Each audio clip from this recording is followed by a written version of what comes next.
And we're live. So, hey, all you crazy sci fi and fantasy fans, it's time for your daily dose of shenanigans over here at the Blasters and Blades podcast. Just three nerdy veterans geeking out over our science fiction passions and fantastical fantasies. A place where magic is king, the sky is the limit, and space is the place. We are the podcast that puts the fun in dysfunction. So, without further ado, we're going to let our guest, Mr. Colm O'Shea, introduce himself. So, can you tell us, our viewers and listeners, a little bit about yourself? Yeah, sure. Well, I'm down in my own basement right now because I have four young children and they're all being put to bed right now. So I'm trying to be as quiet as I can as I go on this weird journey with you. Let me see. I'm trying to figure out what's the most relevant information to share with you because my writing has gone in a lot of different directions, kind of all at once. So primarily, I see myself as an academic. I teach writing at New York University. I teach essay writing, not fiction writing. And I love that job because it's kind of like an intellectual workout for the students. They have to figure out how to generate ideas and then pick a fight with those ideas and then watch the ideas kind of enter into a trial with each other. And I think that that's a really cool thing to do with writing. And that's my primary engagement with writing. And so for me, writing poetry or fiction or really kind of anything creative is my reprieve from this kind of gladiatorial combat of ideas in the essay realm. So, in a way, um, essay writing for me is my primary mode of writing and my bread and butter, and fiction writing is my break from that. That works. All right. So the next part of the introduction, dear listeners, how we first found them. So we were actually introduced to Colm through a friend of the show and former guest, Miss Alma Alexander. So after her interview, she had told us that there was somebody else that we needed to interview who was a new author. She said nothing but good things about you and your debut novel. So, we set that up, and the rest, as they say, is history. But this is the Blasters and Blades podcast, so we can't let you out without starting the interview with the religion question. So, sir, Star Wars, Star Trek, or Firefly? Oh, geez. I can narrow it down to two because Go on. I like Sweden and respect them a lot, but the Star Wars and Star Trek universes are both really important to me, but for really different reasons. Um, Star Trek is, the most optimistic kind of model of reality I can think of because it's about disciplined people um, entering into the ultimate spirit of exploration. And they just seem so competent and confident and intelligent. And the way they approach every problem is so organized, and the way that they pull on all their different strengths. I just find that like the ideal model. And even as a little kid watching that, I just wanted to be an astronaut watching that because I just thought, if that's the level of discipline that human beings can achieve and they can become that organized, that's for me. And Star Wars, by contrast, is really closer to that fantasy element where a little part of you as a small child thinks, maybe I do have some kind of metaphysical power or force within me, and maybe if I learned to harness it, I could elevate myself to some other form of being, like some quasi Jedi level. And I think people carry that around with them in their back pocket, kind of throughout their lives. So I'm hard pressed. This is kind of weaseling out of your question, but I'm hard pressed to choose. Well, if we're being entirely honest here, and this is the trust circle, dear listener, given that you're from Ireland, I don't know if you're from Northern Ireland, which is part of the United Kingdom, or the Republic of, but either way, we thought maybe when we were prepping this, you might say, neither. I want Doctor Who, because that's really big in the United Kingdom. So Yeah, yeah, yeah, I yeah. expected. Yeah, I had a friend who was from his family was English and Northern Irish and was huge into British sci-fi and loved that stuff, and introduced me in particular to Douglas Adams and the Okay. Hitchhiker's Galaxy, which was profoundly important to me because I never realized that you could splice kind of absurdist comedy into pretty serious sci-fi. Um, so that was kind of mind blowing to me, and if I were honest, I think that the main uh, drive behind a lot of my fantasy writing or speculative fiction is very much Douglas Adams. And you can always tell the discerning readers when you ask them the secret of the universe if they know. Exactly. So, all right. And because we're polytheistic, Game of Thrones, Lord of the Rings, or The Wheel of Time? Oh, Well, it has to be Lord of the Rings. I mean, my dad was reading Lord of the Rings apparently when I was a baby, like when he was looking after me and he was reading Lord of the Rings, and I think some of it seeped in by osmosis.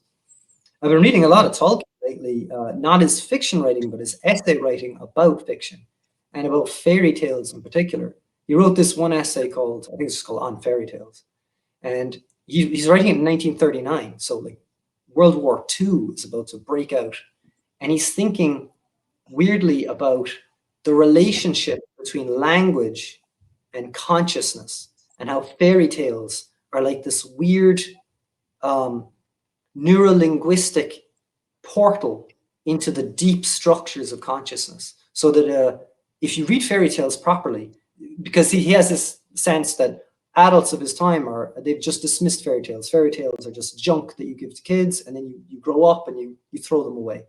But he is saying, no, no, no. If you pay attention to fairy tales, you'll understand everything about the nature of language and the nature of consciousness. Because if you read fairy tales properly, they'll tell you what the words heart and home mean, and what fire and bread and stone and gold and treasure mean, and all these other like really deep, dreamlike, archetypal concepts. And so I was sort of reading that and kind of thinking, yeah, I think that that's the most important thing about the deep fiction, the stuff like the Tolkien-esque fiction is he's a student of language, and he says, what I did was I started to construct all these different languages like Elvish or whatever the dwarves speak, all these different geographies, and they have their own little languages, and a world evolved, and then the story evolved and just moved to the world. So to me, that's almost like a transcendental view of language, and that's more profound than anything else I can think of, really, when it comes to fiction. I can see that. The one sort of more amazing thing when you see Tolkien, and I think it was the Inklings, was the people he was writing with at the time, is if you realize what they went through in the trenches of World War One, and then you reread once you know that, and you reread their writings, and you could almost feel like the PTSD screaming out of the stories. And obviously they called it shell shock then, but you can definitely see the echoes of what was and what they experienced if you know what you're looking for. And maybe that's a bias because I've been there myself, but I definitely think like knowing where they were when they came up with these ideas of like loyalty and friendship and the way he told essentially a modern fairy tale, like it starts to become even more profound to you, I think.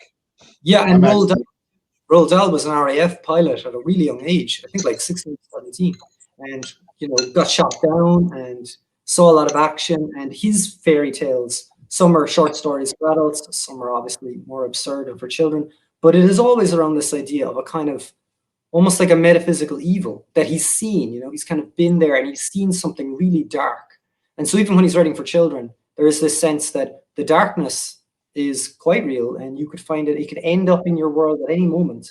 And that drives a really powerful fiction that maybe I'm stepping out of place here by saying it, but I don't really feel it so much when I interact with fiction that's been written in recent years. And maybe I'm tarring myself with the same brush here. People that haven't touched that kind of intensity and don't know what it feels like, there can be a slight hollowness to the writing. Yeah, I think people don't realize that's the other part of it is what a transcendental time like World War One was. It was where sort of humanity went on a crossroads when it comes to combat, where the notion that combat could be like courtly, honorable, whatever, and then the reality of modern warfare and modern weapons and how that sort of made that impossible. I mean, just the invention of the machine gun and what that did to the idea of combat. I mean, like you saw all of that happen at World War One. The idea of the Geneva Conventions came out of the horrors of World War One. And so when you realize that some of those people had been in those trenches for years, like it definitely affected things. That's what most people don't realize is it didn't just change the geography, with digging holes and in trenches. They changed the geology. of the land. They dropped so much lead in certain areas, it changed the mineral content that you can still trace today. I'm Wow. a history nerd. I'm a classically trained historian, so like I find that fascinating. And then when you superimpose that on everything that they wrote that came out of that era, and it just gives it so much more. I don't know, something more to it. Yeah, So every war always seems to add something enormous to our intellectual history. And I can't remember who said it. Something like everything is wonderful about war except all the death and destruction. That you add like branches of mathematics, and you find out a whole new era of technology, and obviously the fiction radically alters. Your culture transfigures itself after every major war. And it's strange because we're living on the brink of a potential third world war. I mean, I don't know what's going to happen in Ukraine. I don't know what's going to happen throughout uh, Central Europe. But it's fascinating to think that in my lifetime, I thought that I grew up just at the end of the Cold World War, and I thought I was free and clear. And now the threat of nuclear war is hovering over my head again. And I find myself wondering, how will this affect a whole new generation of writers? so we're recording this in 2022, right as the Top Gun Maverick, the Top Gun sequel, is out, and that's the running joke that's running around is Top Gun is topping the movie charts. A remake of a 1980s music song is topping it, and we're also on the brink of another world war. So they're like, you know, all the similarities between now and the 80s, they're sort of stacking them up. And I'm like, we did it once the first time, wasn't that cool?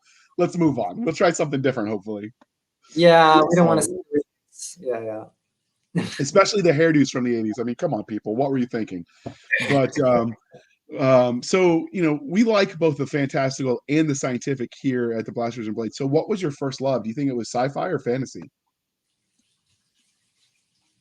That God, I don't know, because I almost feel like a split personality on some levels, because when I was a kid, the stuff that I loved about science fiction and the stuff that I loved about fantasy really had very little overlap. Like I was very much drawn to the harder end of science fiction.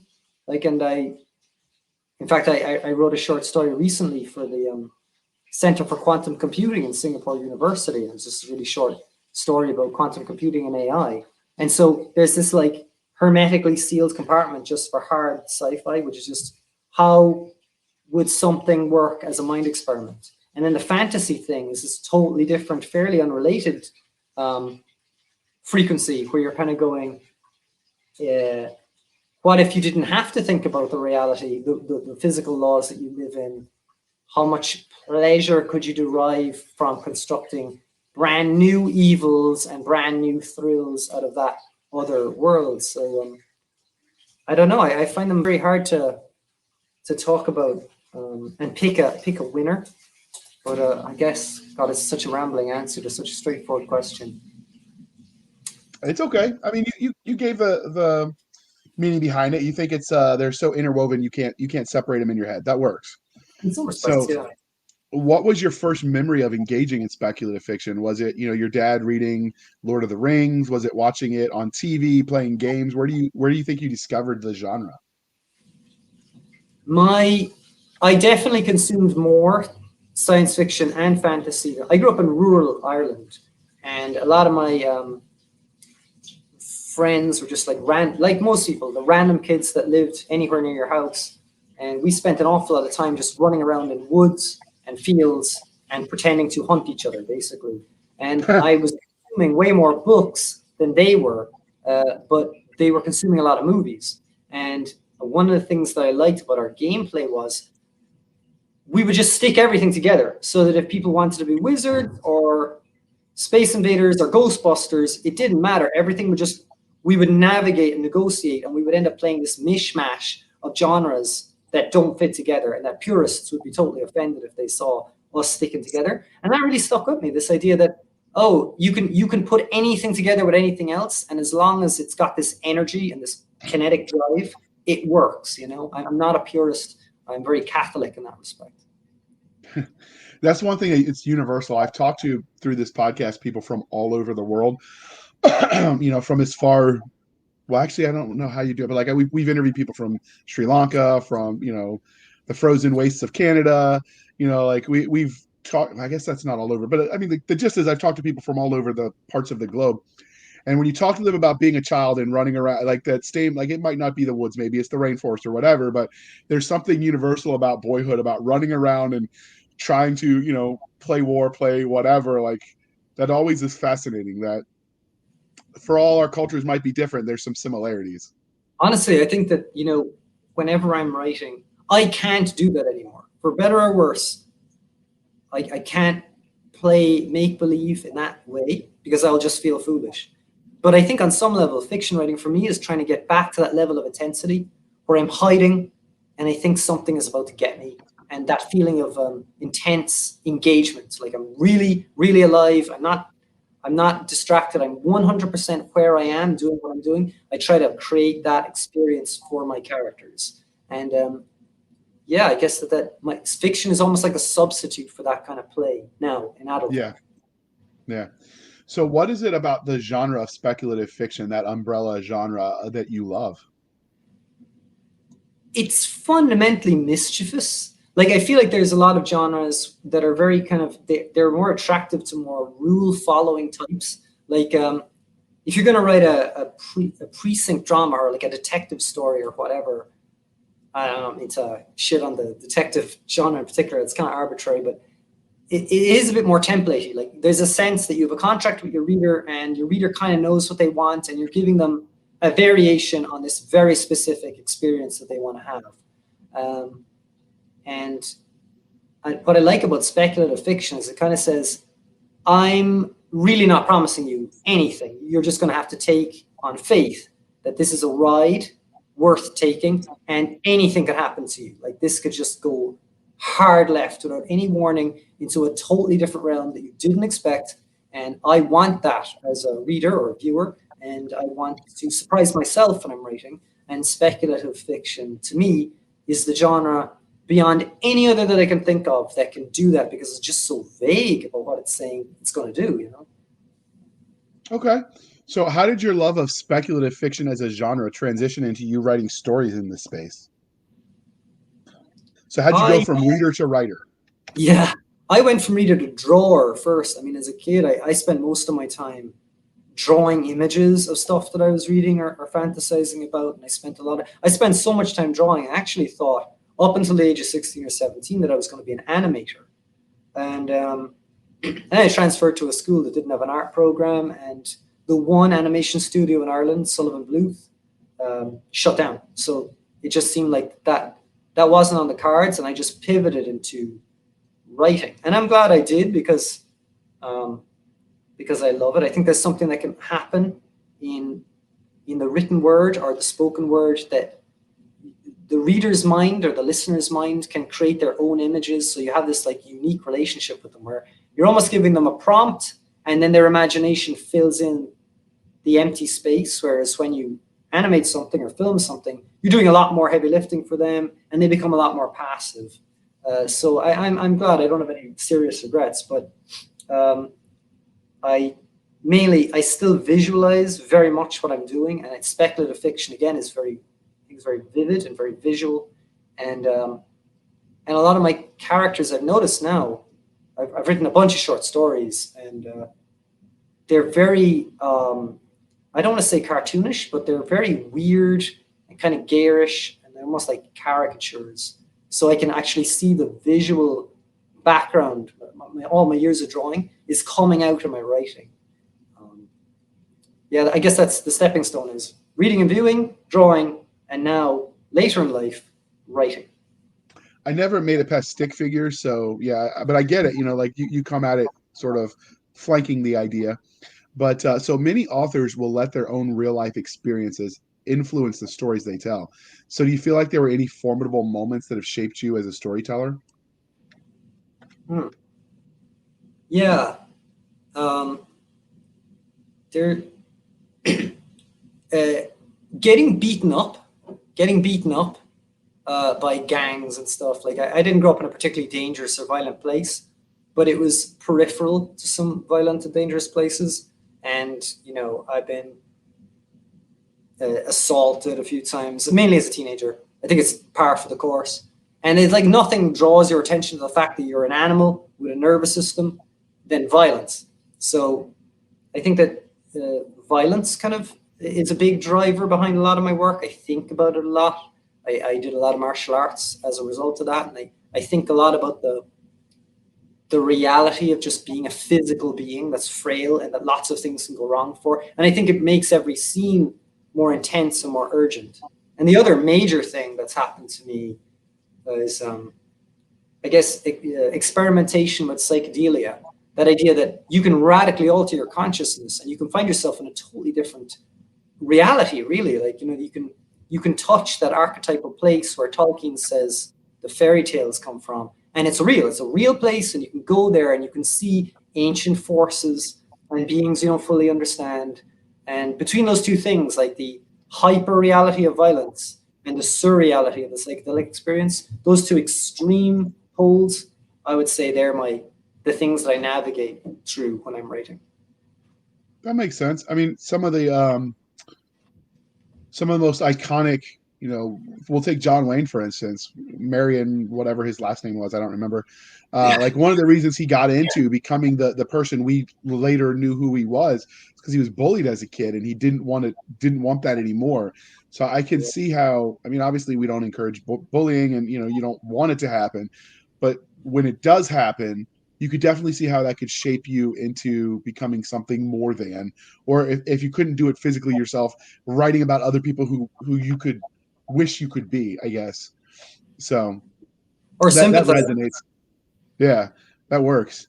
So transitioning away from the writing side, let's talk about things from the fan angle. I know this is your first, fiction novel, but you've written nonfiction essays and poetries. So has anybody ever asked you for your autograph yet?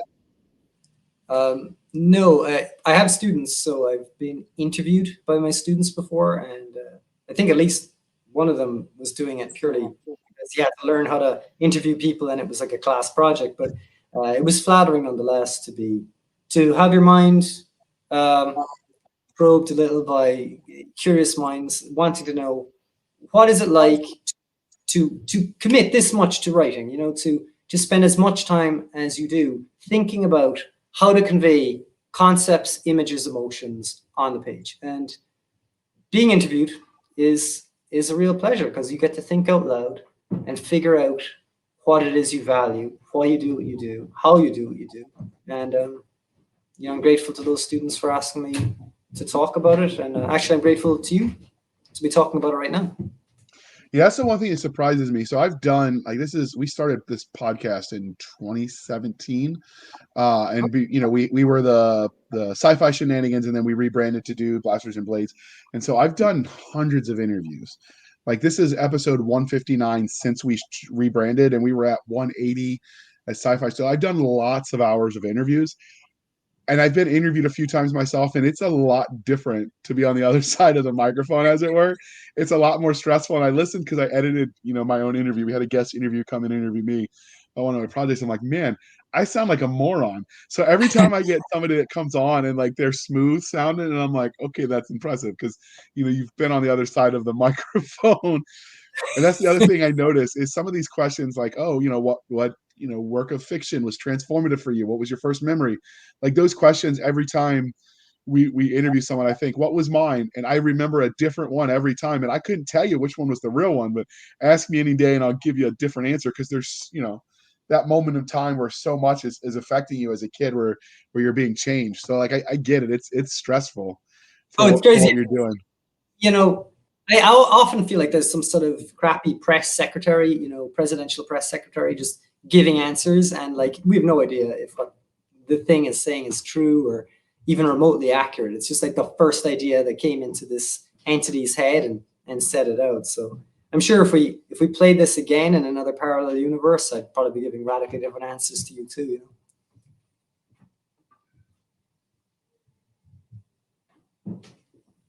It helps if I unmute myself. That's part of the fun, though, is you never know what answer you're going to get because the more you think about it, like you remember all these different moments in time, and then anyway.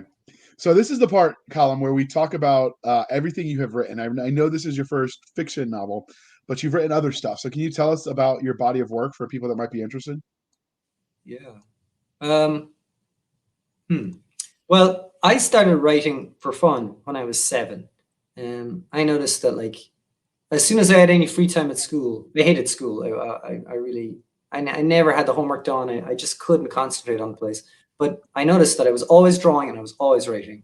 And I started writing things which I later found out one would call poems. So I'd say primarily my first experience of writing is mainly poetry. And I've had a lot of poems, individual poems published. Um, but what I would like is to collate them, put them in some sort of collection and have them published as a book. Because this, I'm 44 now, so I've been writing poetry for a really long time. And they're just diffuse and just spread out all over the world. And I feel like they're all like orphans. And what I want to do is to build some kind of home and keep them all together in a book. So my first port of call, I suppose, after I take care of the launches of these books this summer, is to try and focus maybe a little bit more temporarily on getting a book published of poetry. I've written some short stories. I've written some articles, mainly about film and philosophy and metaphysics, things like that. And I'm really interested in the concept of play. So, I've got a podcast and a website that I share with a movement coach who's we're thinking about the value of play, physical play. So we have writings on that website too, if anyone wants to check that out. Yeah, I got a monograph coming out on the sacred geometry in James Joyce's Finnegan's Wake. That's coming out this year. But absolutely nobody is going to read that book except academics. Like it costs like $150, something like that. It's crazy. So yeah, stay That's the tuned for problem.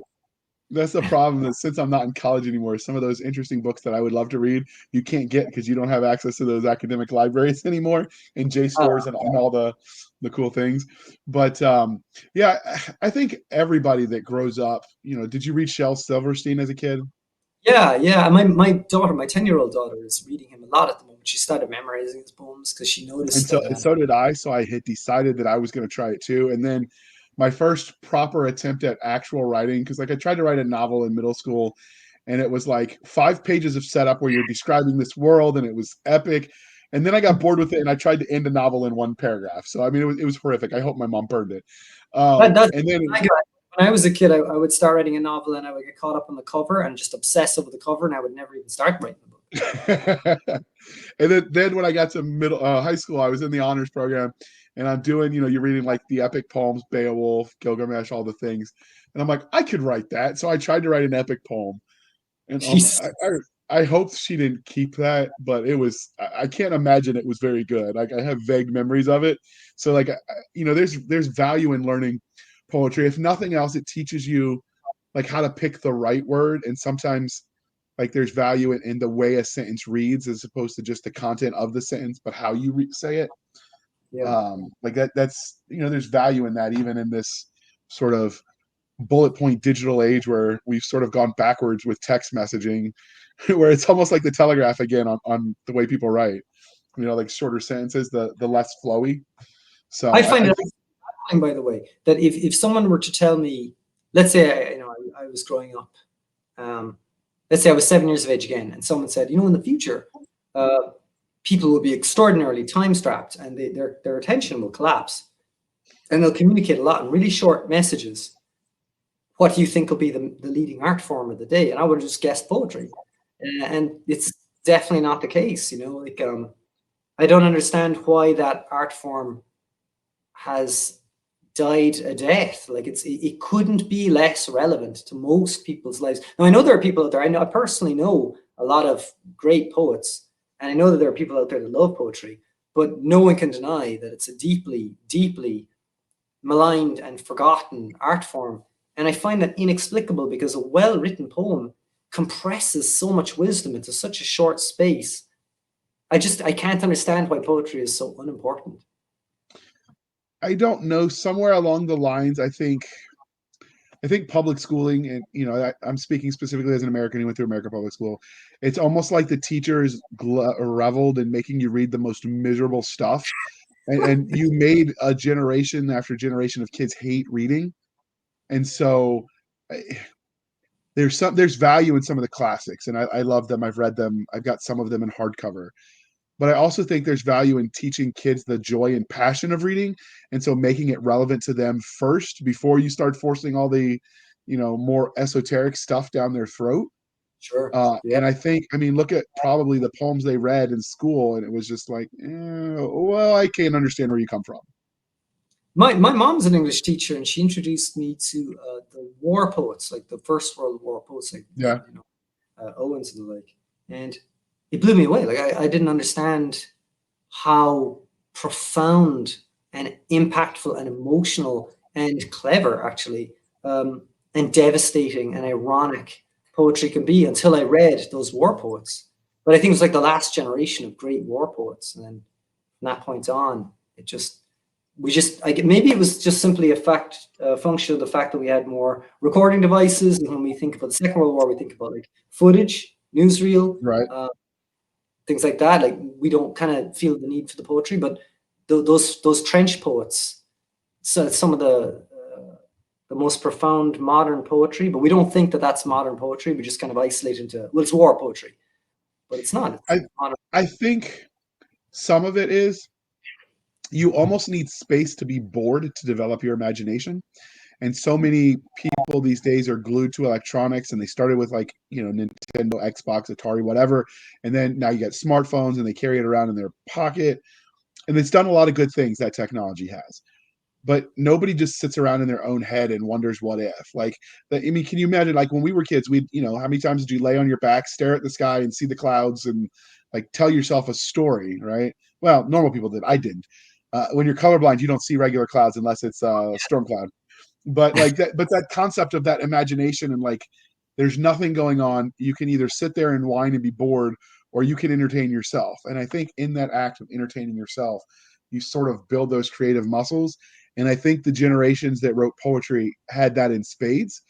So it was something that was out of the ordinary, and the lyrical nature of poetry sort of made it stand out, like made it different than just the humdrum, right? So I think there's something to that. Yeah, I mean, going even further back, I was reading it was a letter that the artist MC Escher, the guy that does these impossible worlds where you can kind of see a guy constantly walking up the same staircase, all these kind of mathematical art. He was writing to a friend, and he was saying, "Oh, I'm in France at the moment, and I'm seeing these caves, and the paintings inside are maybe 70,000 years old, and there's this huge bull, and it's like 20 feet long, and whoever was in here painting it with a little light, like some sort of torch, they probably couldn't have seen the end of the bull when they were painting the head, but some great drive made them go into this dark space and paint that energy, paint the bull on the wall because they just had to." And I think that what you're saying is profoundly true. We don't need to paint the bull anymore, and that's a problem. Yeah. And I just, I think, like I said, there's value in time in your own head. But we might be boring everyone. You and I are interested in this stuff, and I don't know that everyone else is. So while all those essays and talking about poetry is fascinating to me, we're here today to talk about claiming to wake. Is that how you say it? Claim it awake, like, yeah. Okay. So where did you get the premise for this story? How'd you come up with the idea for it? Well, it's a mishmash of things, because on the one hand, it's a kind of acerbic but loving recollection of what it's like growing up near fairly tough kind of working class Cork guys, but then also my fascination with artificial intelligence and virtual reality. And I figured no one is quite putting these two worlds together. What will happen if I stick these things together? And I think the main reason I wrote it is because I had my first kid. My wife and I had our first kid, and Congratulations. Oh no, I wrote it 10 years ago. Oh. We had our first kid 10 years ago, and I wasn't. I think I went through some sort of crisis. Like I wasn't sure what the hell I was, and I just started writing this book as a way to teleport myself back in time, back into my adolescence, and back into being in Ireland, and back into kind of not knowing what was around the corner. and it worked. It was like alchemy. I think that was the thing. It was like the crisis of becoming a parent made me teleport back into being a kind of an adolescent and writing this adolescent coming of age story. I think that's where it came from, really. Okay. So, have you gotten to the point of parenthood where you've had to punish your kid for making you sound like your parents? Like, turn the light off, whatever, all the fun stuff. Well, I have 4 kids now, so it's like I'm I'm spinning so many different plates. Well, to be more accurate, my wife is spinning the plates, and I'm kind of helping her. But when we had kid number 4, some switch went off in my head, and I went, I've got to get my acting gear. I got to start doing the things that I really, really want to do. Because if I don't, I'm going to blink, and my kids will be out the door. They'll all be grown up, and I'll have missed my life. I won't have done the things I wanted to do. And the thing I've always wanted to be is an artist. I always wanted to be a writer or an illustrator or both. And it kind of woke me up. And I got this novel that I'd written 10 years ago about a respiratory pandemic during a respiratory pandemic. And I said, now is its time. So having that 4 kid kind of woke me up, kind of slapped me awake. And everything has happened since then. I also dredged up my thesis, which I wrote even further back. I wrote it like when I was 25 or something. And I just sent that off to a major academic publisher, and that worked too. So I don't know if there's a secret to success for me. It's something like run out of free time and realize you have to do what you want to do right now, and don't make any further excuses and don't hide. Just do exactly what you want to do immediately. There's no time. There is no tomorrow. So what was your thesis about? It was about sacred geometry and Finnegan's Oh, Wake. that's the one. That's the one. Okay. Yeah, so it's Right. I mean it's not exactly it's not a fun read, but I enjoyed writing. It took me 5 years to figure out how to read Finnegan's Wake, and then it finally clicked that you don't learn how to read it. It's basically a network of games, and you play them. Okay. Well, that sounds fascinating, but we're going to take a moment while we pause so we could shamelessly shill for the man. Well, hello, all you beautiful chicks and dudes of all sorts. This is Suave Rob Suarez, the bitchin' XX Daredevil star of Suave Rob's Amazing Ass-Saving Association, here with another ass-saving tip, totally free from me to you, to help you save your ass so you can live to sit another day. Now, back in the day, when dudes were dudes, this one dude, Benchmark Bob, buddy of mine, he had this little accident. He tried frying up an egg when he was totally hammered. So he washed a pan, then didn't dry it, then put a shitload of butter in it, then turned on the heat.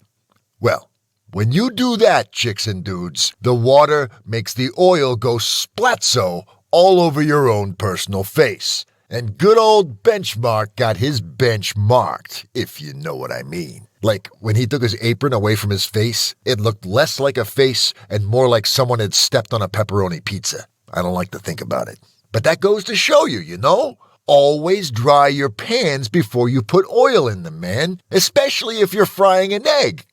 Want to know where I learned all this gonzo shit? I got it all done up pretty for you in Suave Rob's XX Daring Do, the first book of Suave Rob's Awesome Adventures by J. Daniel Sawyer. Come share the awesomeness with me, my brothers, 'cause you never know. The ass you save may be your own. Given the irreverent nature of your writing, I figured that was the perfect pairing for a commercial. Mwah. Dave Robinson is the guy that narrated that. Like, he's awesome. So, before we dig into the story itself, let's take a moment where we talk about this glorious cover that you got. So, that is a very unique cover. So, where did you come up with this concept? Did you draw it for one? No, I came up with a concept because it's a plague mask doctor from the Middle Ages, and these guys, they used to wear these actual masks.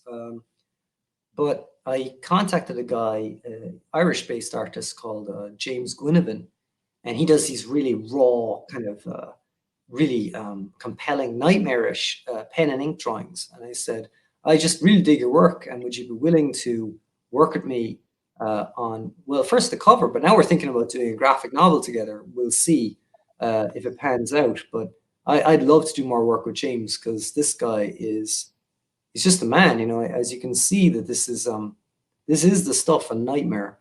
And anyone who's interested in dark, nightmarish pen and ink drawings, he does a lot of other stuff too, but this, I think, is his forte. Should check him out. Yeah, it reminds me a little bit of those old black and white cover books for the ghost stories that you'd read as a kid. Oh, yeah? Yeah, it has that vibe going for it. Now I'm curious about those masks, if they actually did anything to protect the person wearing them, or if it was just superstition. Highly unlikely. I mean, because we know that the vector of the plague was the flea, but I think they thought that it was in the vapors in the air. So they had these, that kids and little nursery rhyme, ring a ring a rosy, a pocket full of posy. So the pocket Yeah. full of posy is meant to be the stuff that will protect you. This perfume that will protect you from the plague. And I think they used to tuck that posy into the nose or the beak of the mask and breathe it in. So they were way off in their sense of what was causing the problem. Makes it hard to treat it, but hey, you got to do what you got to do. Pretty So, cool mask. yeah, it is. It's a cool looking mask. It's right. When A lot of people, that's probably the last thing they saw. That's even more gruesome. I saw some people using that ironically when was all the controversy with COVID and the mask policies, and we won't get into the that argument, but the fact that those were resurrected in modernity just amused me. So, Right. all right. Right. So, we don't have to get into the politics of this either, because I don't particularly want to alienate half your listenership, but it does feel to me like we're sliding into some kind of neo dark ages. So it's yeah, possible that the future of fiction is actually bright, because if we are going into the dark ages, I think that'll be amazing for fiction. Terrible for everything else, but great for fiction. yeah, I could see that. I could see that. So, all right, but since I've got you here and we talked about politics, I've got to ask you the one political question that might alienate half the readers. Are you ready for this? Jeez, okay, go for it. How do you feel about pineapple on pizza? Oh, I don't think I've actually honestly tried it. My mom loves it, and she's done it several times, but I've always just gone around that particular roadblock. But maybe someday I should just live a little and try it. How do you feel Claiming about the it? sheltered existence so you don't have to answer. That's a very political answer, and I approve. The right answer is it's horrible, people. I don't care what Doc Cisca tells you. It's horrible. It's a God. perversion of the sacred pizza, but we'll move on since you haven't tried it yet. I saw the fear in your eyes. You didn't know where I was going with that question. So let's talk about the book itself. So what would your 30-second elevator pitch for Claiming the Wake be? This is the single thing that I am the worst at. I'll give it a shot. I got to get better at this. A guy who can't handle reality and is immersed in a fantasy world is tantalized with the possibility of living his whole life in a fantasy world. And in order to do that, he has to spend a huge dollop of time in the real world, the very thing he's avoiding. I think that's it. Okay, that's good. So what do you think makes this novel special? It's a Frankenstein of a book, I guess, a monster. It's stitched together from all these things that don't belong together. So, and I'm generally a fairly humble person. I don't think it's boastful to say I've never read a book quite like this book.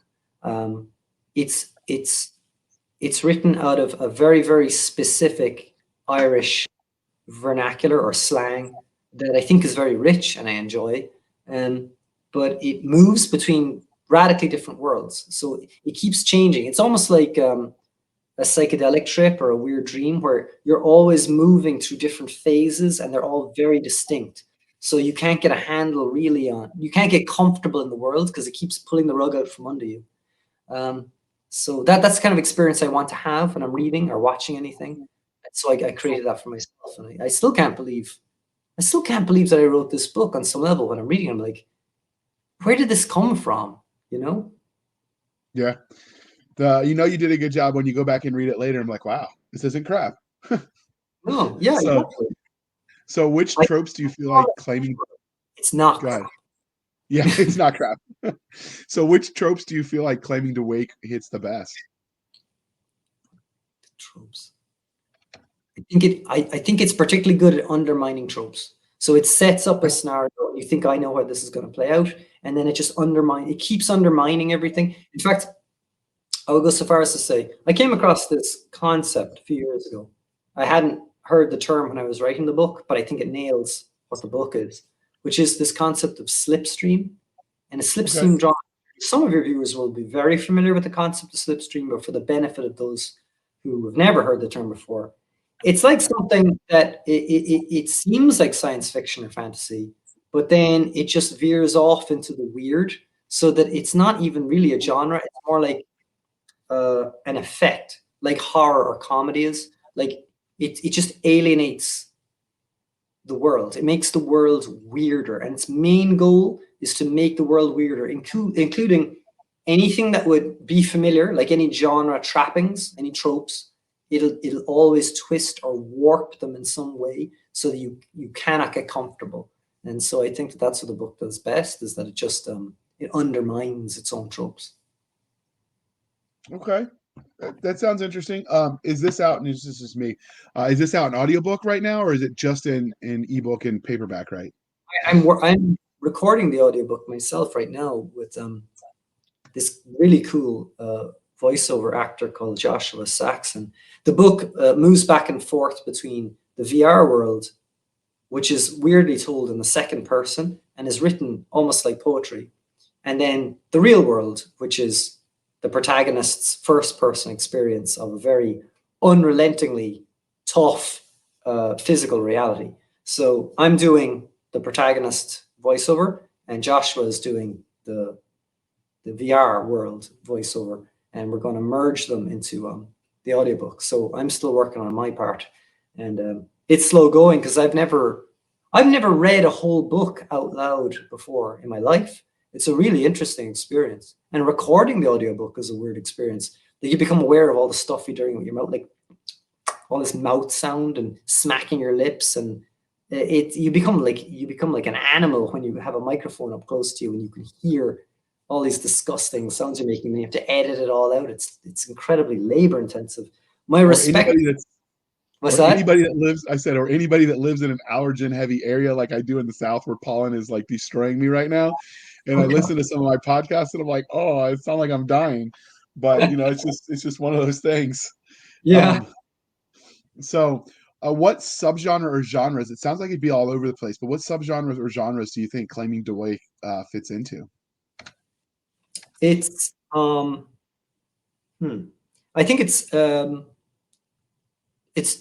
definitely dystopian sci-fi, but that in a way is kind of a backdrop, and it's more like a social satire and a black comedy. I think that they're the main ways of reading it. And I guess you could call it a coming of age story, but a coming of age story suggests that the protagonist grows up or learns something. This guy learns something, but I don't know if he's necessarily maturing. I think he's just warping as he goes through the world more than becoming a real man or something like that. That's not the trajectory of the book. Okay. So, and now let's talk about the story itself. What can you tell us about the main character, and what do you think makes them unique in the crowded field of speculative fiction? I think the main thing that distinguishes him is his voice. And on a superficial level, that's just the dialect that he speaks. Similarly to, I don't know if your viewers or listeners are familiar with Train Spotting, but one of the things that set Irvine Welch's world apart and Renton, his narrator, apart was a pretty acute ear for a Scottish dialect and a very unique way of being in the world because he's this Scottish working class guy. And I love that. Like I read Train Spotting in '96 when I was just starting college, and it made a deep impression on me. And so, like, I'm not claiming I'm like Irvine Welch, but I definitely have a sense that the language of the narrator has a huge impact on the reality of the book. So Alex DeLarge in Clockwork Orange is speaking this weird patois language that Anthony Burgess just generated. Again, he was a student of Finnegan's Wake, and he created this like almost artificial language that created a world and a worldview. And I think that that's something that this book does. Tato, that's the name of my protagonist, he speaks in a kind of weird language that generates a reality around it. Okay. So were there any secondary characters that were especially memorable for you in this book? Yeah.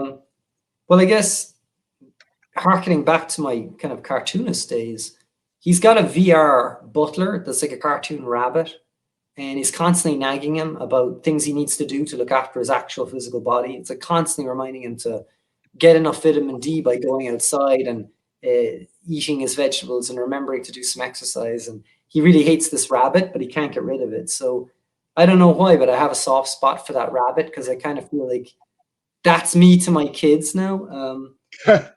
and there's this other character he's just called a fop, and he's this ludicrously vain but vaguely menacing character. Again, another caricature or kind of like a cartoonish character, but he's just nightmarish and enigmatic enough that I find myself revisiting him and going, where did this guy come from? So when you wrote the Rabbit Butler, was there any of that was an homage to Alice in Wonderland and the rabbit there? Definitely. I'd be amazed if there wasn't. I don't think I was consciously thinking, oh, I've got to allude to Lewis Carroll, but I definitely think that's there. Definitely. And it's funny. Lewis Carroll, as you probably know, was a professor, a university professor at Oxford. He taught logic. And the rabbit is constantly worried that he's late. And the only recurring dream that I have is that I'm late to teach a class. So I think that's Lewis Carroll. I get that. So does your story have a bad guy, or is just the universe the bad guy in this novel? Obviously, no spoilers. Yeah. Primarily, the universe is the bad guy. The wake is the real world. And claiming, when I was a kid, if someone said they claimed you, it means they were challenging you to a fight. It's like, I'll claim you after school. And that means we're going to fight. That's what's going to happen next. So it's about this guy learning to stand up to the bully. That is physical reality, like the inevitability of aging and death and all these other things. And but there are like these characters in it that are fairly antagonistic. But I think what I like about the book is all of the guys that are opposing him, that he hates, they all think they're the good guy. They all think they're helping, or they all think they're doing the right thing. Okay. So the claiming you language that you were mentioning, like that's not something that as an American I would have heard and known that's what that meant. So is the average, non-Irish reader going to be able to read this and discern what you're talking about, or how much of this is insider baseball on your writing style, do you think? Yeah. I'm hoping, because the main people I've shared this book with are all Americans. Okay. I shared it with a small coterie of Irish beta readers that were buddies from school, but mainly I've shared it with American writers, and I am hoping that by setting up the context just right, every time I introduce a term, context explains what the term means. So anyone who's like paying attention will be able to follow the book. No one's going to be like, oh, he's just using these terms now. I have like no idea what he's talking about. Or certainly nobody said that. No American that I shared it with said that. But it's possible people will read it and not be able to figure out exactly what every single word means. But in a way, that could be fun too, like just let go of your parochialism for a little while and just be a little lost. When you go to a foreign country, you don't know what everything means. It's kind of interesting, no? Yeah, I get that.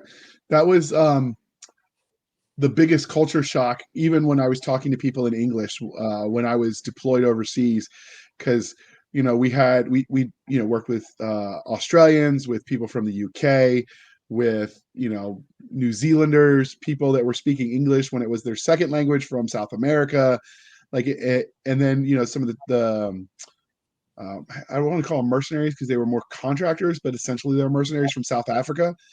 And all of us were speaking English, but none of us were speaking the same language. Yeah. And so, I can't remember if it was Wilde or Churchill or someone else. You're a history buff, maybe you could tell me. but it was something like America and England were divided by a common language. I've heard the expression before. I had a friend of mine that's it's another author from Australia, and he's used that before too. Yeah. But I'm not sure who said that first. Yeah. Um, I mean, it's so quoted that it'd Yeah. be What's hard the to pin it down. yeah. Quick Google search says George Bernard Shaw. So, Wonderful. An Irish. yeah.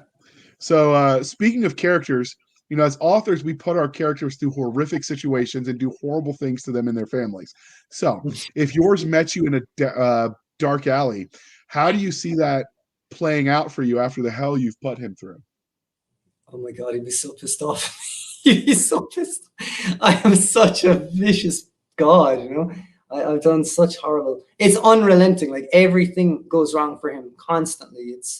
It's a non-stop cavalcade of challenges. But I'd like to think he'd forgive me because I also gave him I I gave him a world that he could help figure out himself in. So hopefully he wouldn't be too angry, but he definitely would be pissed off. Yeah. So, we normally, because you're an academic, you've studied literature from the more, I don't want to say highbrow because that sounds insulting, but like you've looked at it from sort of an academic perspective. So when you write, given your background, do you tend to think in terms of character archetypes when you write? That's a good question. Do you know what? It's a funny thing. When I was about 16, I kind of dropped out of school because I can't emphasize enough how much I didn't like going to school. And for a year, I just I, I said I wanted to train a sheepdog, I wanted to learn gymnastics, and I wanted to learn how to play the piano. I did all three things. And at the end of that year, my mom said, "What do you want to be?" And I said, "I want to be a writer." She said, "What do you think you need to do to become a writer?" I said, "I had no idea. I suspect I'll go to university and study philosophy and English. Maybe that'll help." So I went and I studied it. And what you learn when you formally study literature is you study these things like themes and literary theories and all these other things, and they're wonderful. But it's kind of like it's analogous to studying the history of architecture, and you don't know how to even build a chair or a table. Like you don't know how to work Yeah. with wood or tools. So like being a writer is really, really different because when it comes time to put something together and assemble it, all of that theory is, I wouldn't say it's completely unhelpful, but it's it's a very tenuous connection between the academic background, which is really like training how to read and find layers of meaning, versus how to make a thing that works. So I'm not saying my academic training was unhelpful or got in the way, but it's definitely like a really unrelated compartment of my mind compared to the act of sitting down at a table and emotionally overcoming your resistance to writing. And then you start writing and you can't tell if it's any good. And you get that anxiety. And then maybe you write something and you think, oh, it's kind of good, but you're not sure. You have to find someone to show it to. Like all of that's so nuts and boltsy. It just seems really unrelated to the academic world. I hope I'm answering your question here. I'm not trying to weasel No, out of you it. are. I remember when I took English Lit because before my deployment, the second one, I was going to school and I was a triple major English, history, and political science.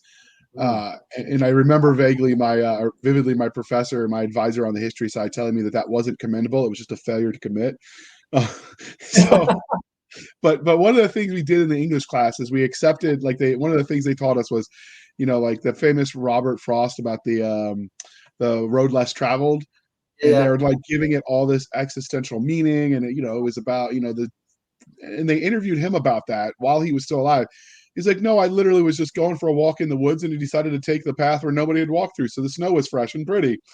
And so there's this idea in academia, at least as I was taught it, where even if the writer didn't know that they were writing it, they were subconsciously writing meaning into it, and they go from there as sort of, they look for meaning in it. And so I found that I've actually talked to some modern authors about that theory, and they've like, no, that's so insulting to me as the creator. And so that came to my conclusion from that is at a certain point in time, you write it, you publish it, you turn it into the wilds for the readers, and then it belongs to them and they can take what they want to it from it, and it's its own thing, you know? Yeah, this actually has a lot of literary theory grew out of people disputing over things like the Constitution, right? Like, Yeah. do framers get to decide what the Constitution really means, and we have to like guess at what they meant, or can we just say it doesn't matter what they meant? It's a living document, and we can figure it out as we go along. It's up to us, the readers, to figure out what the Constitution means. So it's weird. Like a lot of you might think this is very abstruse and abstract academic stuff, but it has real world consequences. Like if you think the Constitution means what the framers meant it to mean, that's a very different model of reality to the Constitution means whatever we can interpret it to mean. Those are incompatible ways of reading, you know, and that's where the rubber hits the road really when it comes to reading theory. And I actually think that that's what the university is particularly good at. It's for training people how to not just how to read, but thinking about different ways people read, because that's really interesting.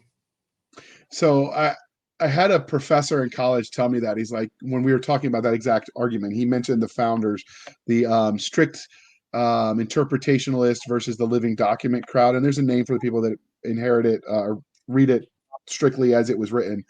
It's actually got turned like it's got significance in the legal field, but he said it's like, you know, you're going to a book club and everybody's invited and you're having the discussion, but side A read one book and side B read the other, and they're talking at each other, not realizing they're not talking about the same thing. And he said that's where you, as someone who might desire to create content someday, have to build that bridge so those two sides can talk to each other. More and more so. That's profoundly true. Like I love America. I'm an immigrant, and and I'm a naturalized citizen, and my kids are American, and I want America to continue to flourish. And I'm really concerned that an inability for us to read each other is causing some sort of schism in this fabric of space-time. It's like ripping the fabric of the country apart. So we need more translators of different value systems, and we need more like people who can help the other side read what the other side means, so that we get less hysterical, quite frankly. I think well, you know, my answer to that, and I actually have one, is very political. So we'll just move on. So neither one of us alienate half the country. So what you've told us a little bit about the main character and some of the secondary characters, and that rabbit sounds funny. I'd almost like to read that as a graphic novel just to see how that would look. But what can you tell us about the universe itself? In many ways, like the worlds where the story is told is as much a character as the protagonist and the antagonist. So what is going on in this world? Is it modern world with just slight differences? Like what's going on in the world itself? Yeah, well, so the novel is set at the tail end of a pandemic. So the pandemic is receding. It's a very bad pandemic. It's not COVID-19. It's basically another Black Death, and a lot of people have died. But the world is moving on, and a section of the public has developed a fairly significant level of disaffectedness. They've just withdrawn into VR technology, and many have developed a kind of form of agoraphobia. So they're like really, really legitimately scared of the physical world. And my protagonist is basically one of them. So because the bulk of the book is first person, we get his jaundiced view of everything. And his view of everything is that it's fundamentally malevolent. But if you read between the lines, you start to figure out there's an awful lot of beauty hidden in his reality that he's either missing or skipping over. And he unintentionally lapses into pretty poetic descriptions of his world. It's just that it happens to be a dark, malevolent, evil poetry, but it's poetry nonetheless.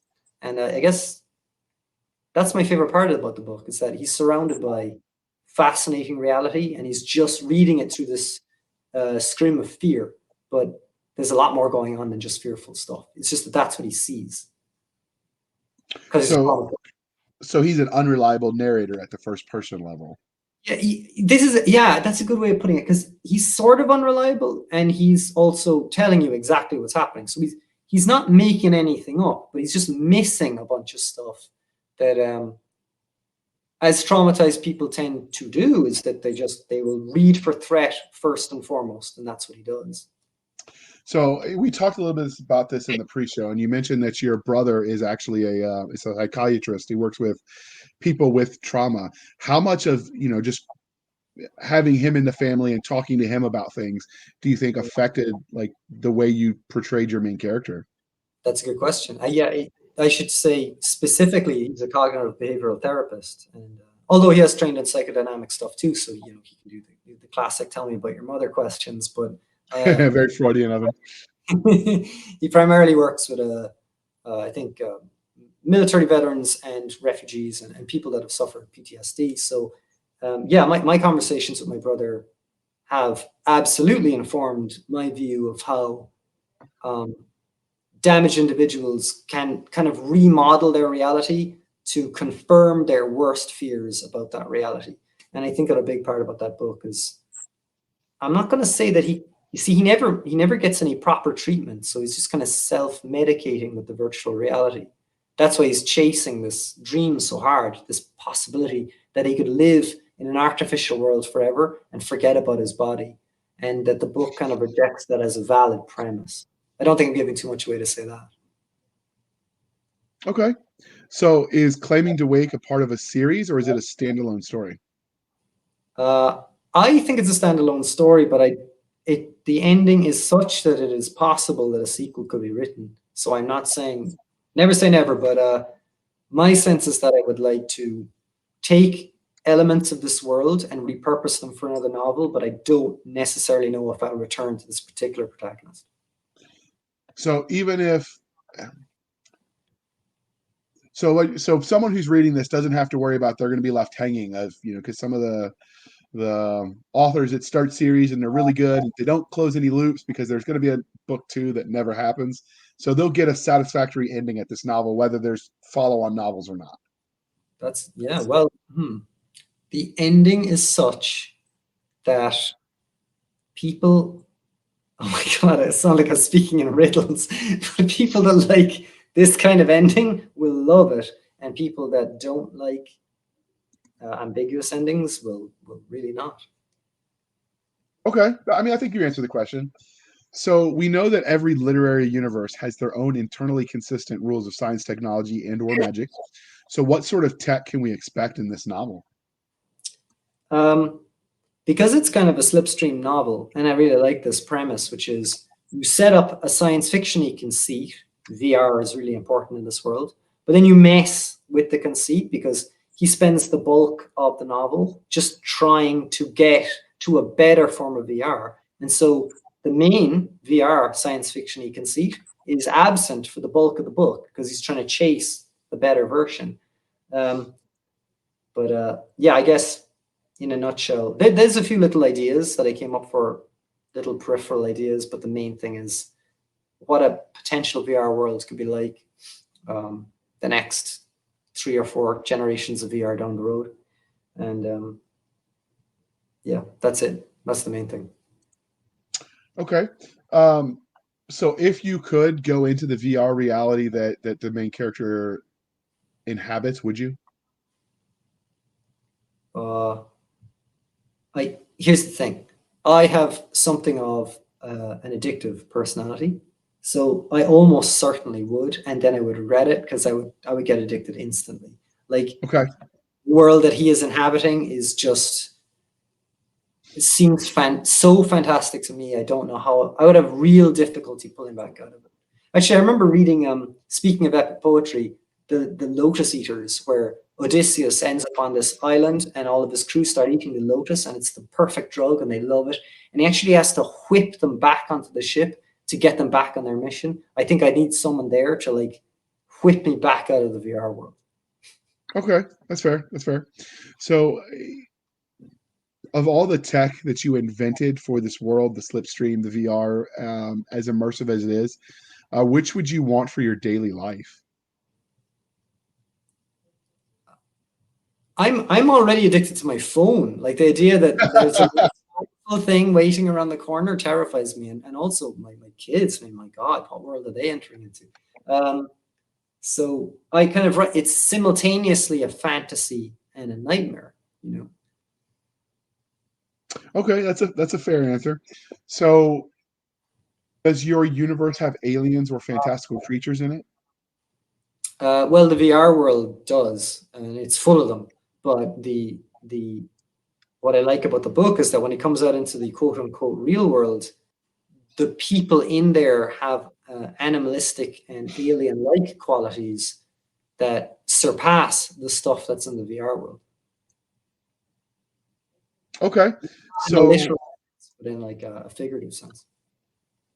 okay, so given that you have written some, fantastical creatures, when you write them, do you let nature inspire you? Are you inspired by your nightmares, ancient lore and myth? Like, how do you go about creating these beings? Um, yeah, some combination of ancient mythology, fairy tale, and nightmare. The composite of those things, and I think that they're all deeply interrelated. Um, that's the driving force behind the fiction I write and the fiction I hope to write in the future, which is, yeah, I like my nightmares. I love having nightmares. I don't think I've ever remembered a dream, so I don't know. I mean, I imagine I have them, but don't remember Really, them in the morning. I remember. I don't just remember my dreams, but my dreams have like 3 act structures and arcs and like characters that evolve. And I wake The up and only other, it's like the only narrative. other, the only other person I've heard describe their dreams like that is Brandon Sanderson on his non-writing podcast, where he just riffs off with his friend. I think it's something cliche like we haven't named the podcast yet kind of thing for the name of his podcast. But yeah, I just that fascinates me because I've never had that experience. Oh. So that's interesting. And I imagine the opposite is probably true for you. It's like, what's that like? Never to remember your dreams. So, I um, heard that Thomas Edison, used to put these ball bearings in his hand and he would fall asleep because he knew that if he could wake himself up, when you start dreaming, you go into a kind of paralysis and he would drop the ball bearings, they'd make a clatter into a bucket and it'd wake him up in the middle of a dream. And he would use the REM state to solve lateral thinking problems. interesting. Um, so we've been at this for a little bit. So clearly, the interview is winding down. But before we wrap this up, was there anything about claiming to wake that we didn't ask that you wanted to tell us before we move on?